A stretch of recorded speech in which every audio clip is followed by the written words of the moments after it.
तो एक बार फिर से स्वागत है आप सभी का टारगेट विद विजय में। तो अभी-अभी जैसे आप सभी लोगों को एक नोटिफिकेशन मिल चुका होगा और ये नोटिफिकेशन यूके ट्रिपल एससी के द्वारा जारी किया गया है। और जब से ये नोटिफिकेशन जारी हुआ है काफ़ी बच्चे परेशान लग रहे हैं, मैसेजेस कॉल्स लगातार आ रहे हैं। तो फिर कुछ उसी मुद्दे को लेकर के मैंने एक वीडियो ये बनाई है। तो आते हैं इस वीडियो पर या इस मुद्दे पर। तो देखो ये है कि 2-3 दिन पहले कि कैबिनेट ने जो मीटिंग का आयोजन किया था, उसमें स्पष्ट कह दिया था कि भैया आपका जो यूके ट्रिपल एससी 23 परीक्षाएं कराने वाला है, अब वो यूके ट्रिपल एससी नहीं बल्कि यूके पीएससी कराएगा। तो जो नोटिफिकेशन जारी हुआ है वो सिर्फ ये है कि जो आयोग है यूके ट्रिपल एससी, अब उसने ये जो परीक्षाएं हैं नहीं करानी है। सिंपल लैंग्वेज में कहूँ तो यूके पीएससी के द्वारा ये एग्ज़ाम अब कंडक्ट कराए जाएंगे। पहली बात। दूसरी ये है कि बच्चों की परेशानी ज़्यादा पुलिस कांस्टेबल को लेकर के मिल रही है कि जो 23 पेपर हैं ये रद्द कर दिए गए हैं। आगे की प्रोसेस क्या होगी, तो मैं बिल्कुल क्लियर बात कह दूं कि ये फॉर्म दोबारा भरे जाएंगे। और दोबारा भरने का रीज़न सिंपल वही है कि आयोग यानी यूके पीएससी के पास बच्चों की डिटेल्स नहीं थी। तो इसमें परेशान होने की कोई ज़रूरत नहीं है कि रद्द हुआ है तो आगे होगा या नहीं होगा, पेपर बिल्कुल होंगे। पहली बात। दूसरी बात, जो समस्याएं बच्चों की हैं कि ये जो कांस्टेबल का फिजिकल है, अब क्योंकि फॉर्म दोबारा भरने हैं तो बच्चों के मन में प्रश्न ये चल रहे हैं कि भैया इसका फिजिकल दोबारा होगा या उसी फिजिकल के बेस पर पेपर होगा।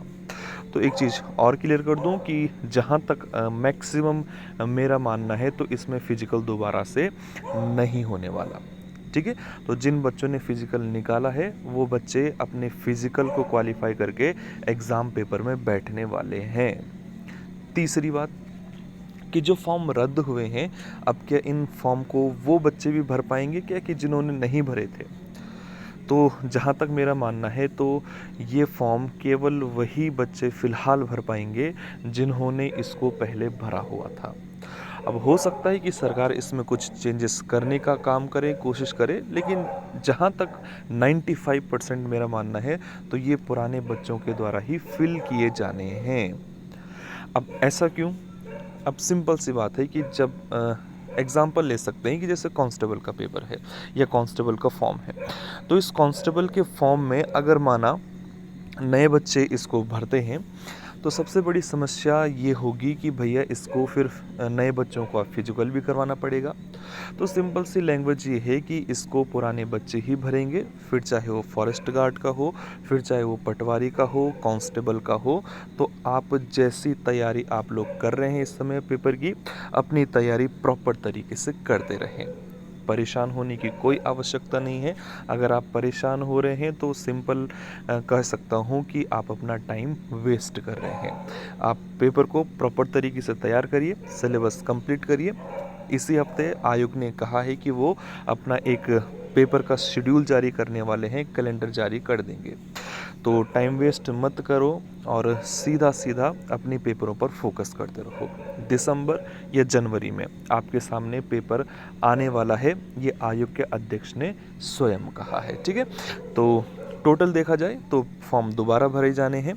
फॉर्म पुराने बच्चे ही भरेंगे। कांस्टेबल में कोई फिजिकल नहीं होने वाला। जो प्रोसेस चल रही है उसी प्रोसेस के तहत आपका एग्ज़ाम कंडक्ट कराया जाएगा। तो घबराने की आवश्यकता नहीं है। अपनी तैयारी को आप प्रॉपर संचालित करते रहिए या अपनी तैयारी कंटिन्यूसली जारी रखिए।